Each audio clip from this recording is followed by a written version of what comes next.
Our conversations with great minds today. William Hogeland with us. He is the author of numerous books, including his most recent, Founding Finance: How Debt, Speculation, Foreclosures, Protests, and Crackdowns Made Us a Nation. And his website, William Hogeland, HOGELAND.wordpress.com.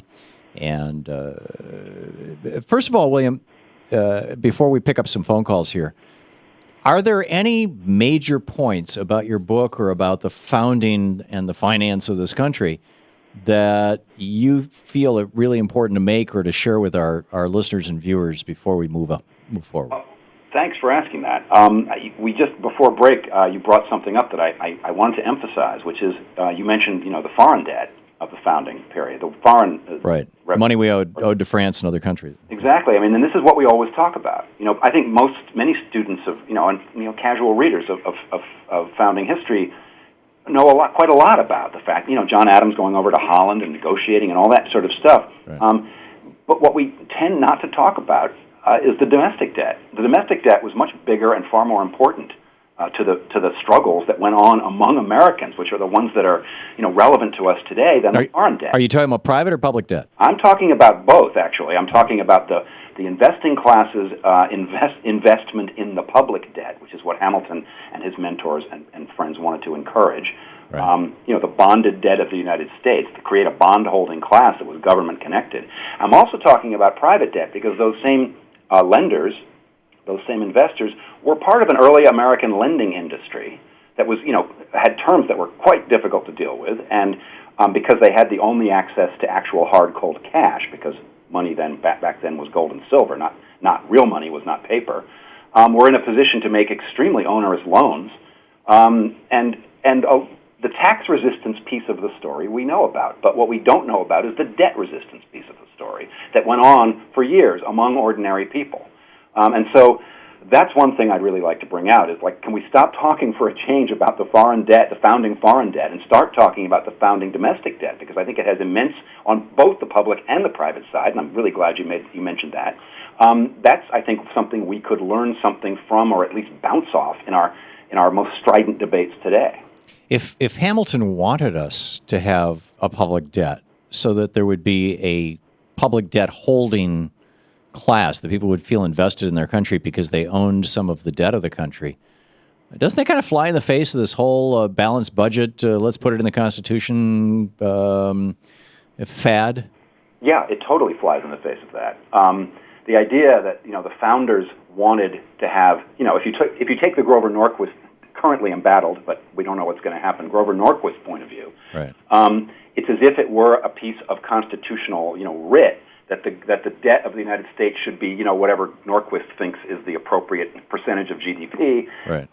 Federal taxes should be low, and so forth, and the government should be small, whatever they exactly mean by that. And actually, the founding, I think I can show in Founding Finance that the founding itself had what we founded was a large government dedicated to funding a large domestic public debt via federal taxes.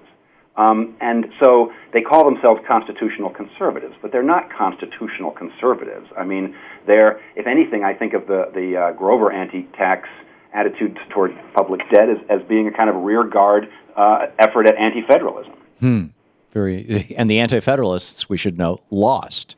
Indeed. Repeatedly. Okay. Let's pick up a few phone calls here. Mark in Charleston, West Virginia. You're on the air with William Hogeland. Dr. Hogeland and Tom, I'm just wondering if we aren't missing the elephant, I guess, is not in the room that the Founding Fathers had, which was raising money for war debt. And now they've taken the war out of the budget. We aren't considering the same thing. The Republicans are defining the issues with the social, quote, entitlement, unquote, programs. And I'm just wondering if there's anything to be learned from the Founding Fathers raising war debt and how that fits in our constitutional scheme today. Well, I think that's a critical issue. And indeed, the nationalists, before there was a nation, we had American nationalists.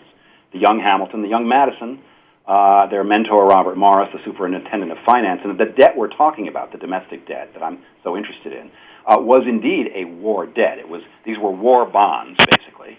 And so people like Morris and his assistant, also last name Morris, Gouverneur Morris, they were not related, but they were close, really wanted, as the war was winding down, the Revolutionary War, and it was clear that peace would soon come, they were concerned, they were worried that with peace would come a dissolution of this concentration of wealth, and thus, a dissolution of national unity.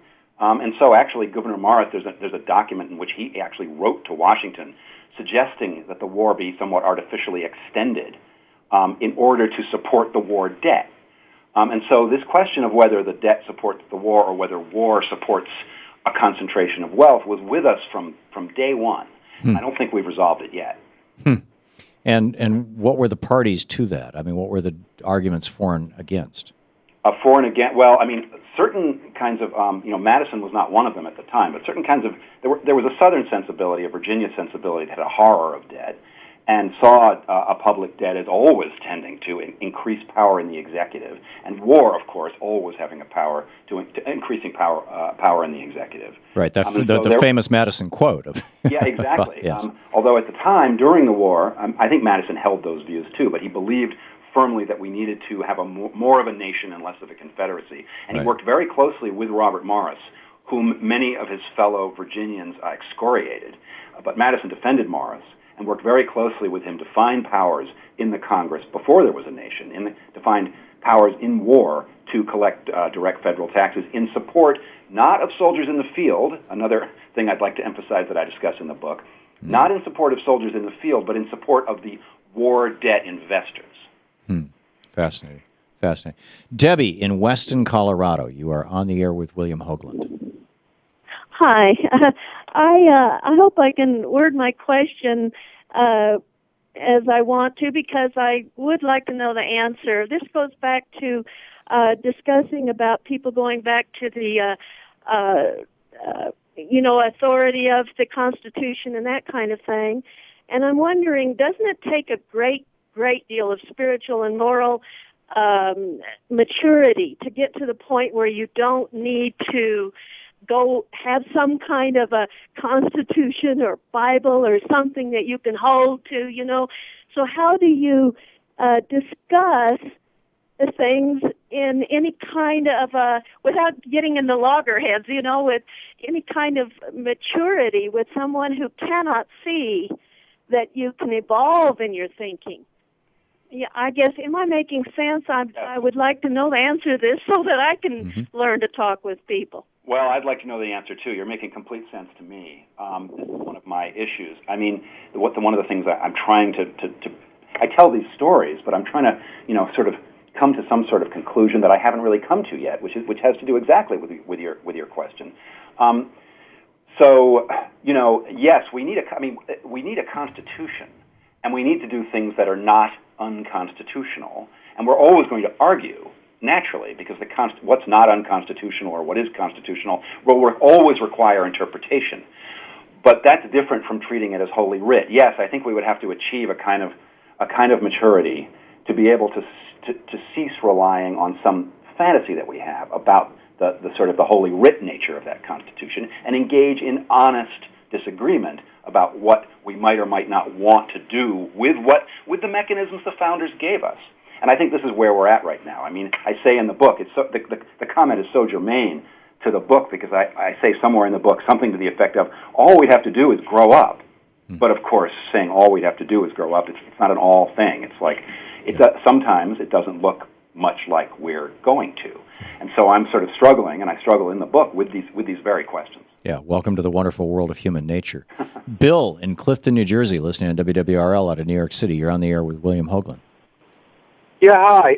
My father was a member of the Society for the Establishment of Useful Manufacturing, meaning he had a mill building in Patterson, New Jersey, which was the first industrial park laid out by Alexander Hamilton and the French architect who did Washington, because there's the giant falls there, and they did an intricate set of canalways, and my father's factory building's next to the original 45 factory and coal factory. Anyway, that was a private and public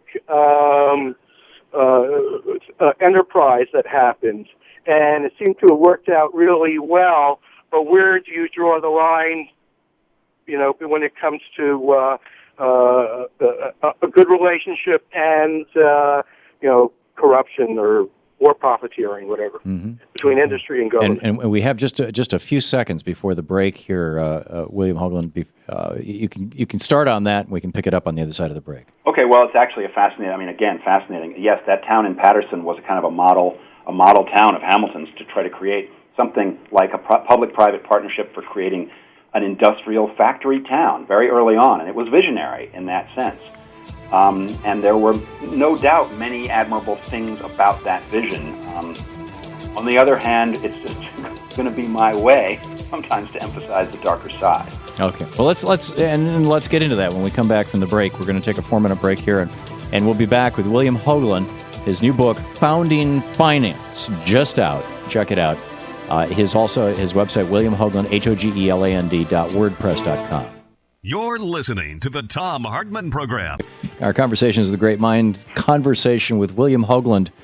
I'm pronouncing that right, am I? You are. Okay, great. HOGELAND. His website, williamhogeland.wordpress.com. His new book, Founding Finance, How Debt, Speculation, Foreclosures, Protests, and Crackdowns Made Us a Nation.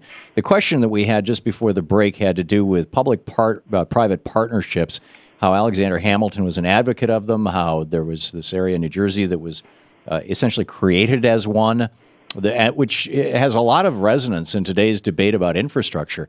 And you were saying, sir, that yes, that was going on, and there was a good side and dark side to it. Yeah, and I was saying, it raises another issue I just want to make clear. I was saying, that I'm going to tend to look to the dark side, and I don't want people to think that I'm just doing that because, I've been accused of founder bashing, as they call it, and, and worse, in being having this tendency to sort of want to look. I'm looking at the contradictions is what I'm really trying to look at, and I kind of feel like if we don't, and I think we've been dedicated to not looking at our founding contradictions for a long time. If we don't, there's really not much we can make of the founding for all of the claims we keep trying to make on them. So that's the kind of, I sometimes think some of the stuff in the book is funny in its sometimes grim way as well.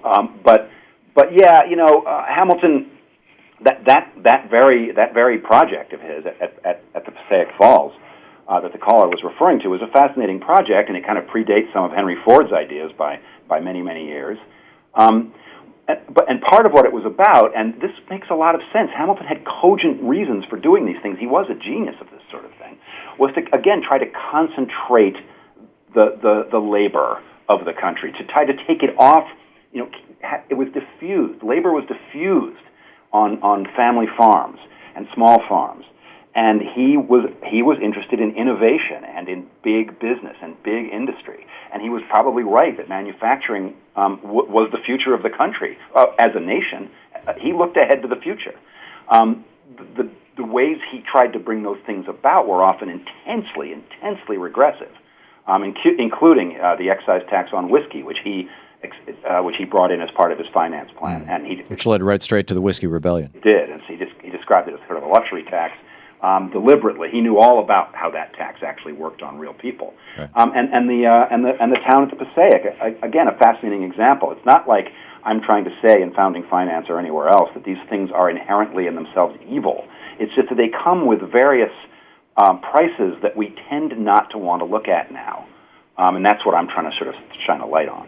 Well, was there a lesson to be brought out of that experience that at a certain point, too much of the government providing infrastructure becomes less useful, or at a certain point there's not enough infrastructure and you can't therefore have industry, or anything like that? Well, I think one of the things that came out of that particular project had to do with the fact that it was a public-private partnership, and there was immense, what Hamilton wanted, immense government national involvement in an industrial project, and naturally there was corruption, and indeed, one of his close associates, who he had to dissociate himself from very thoroughly, William Duer, D-U-E-R. I, again, never know how to pronounce some of these names, but was sort of a classic slimy inside trading kind of guy who had a big hand, who was very involved in that project, and also had a big hand in starting potentially bringing down the early Wall Street through insider trading. So and classic corruption. So like what the government role should be in infrastructure and how to keep that clean, and whether there should be no government role in that libertarian sense, or whether there should be a big activist government. But then again, on whose behalf is it operating? Becomes the question then. Right. These were all out there as questions and as problems day to day. Hamilton sounds almost quasi Soviet in that. Yeah, well, some of it. I mean that when I mentioned Henry Ford as sort of an inheritor of Hamilton in that way. I mean, some of that stuff. Once you have the factory town, Henry Ford took it all the way. So he wanted his workers, living there, and he wanted them dancing certain dances for their entertainment, and he encouraged the folk movement in the U.S. in a sort of a Soviet way, like a people's art form, but a people's art form as dictated by the boss, in his case, or you might say by the state in other cases. Yeah. Amazing. Bob in Tahlequah, Oklahoma. We're getting really tight on time. We just have a couple minutes left. Quick question, Bob. All right, Tom. Thanks. Hope you and Louise are well.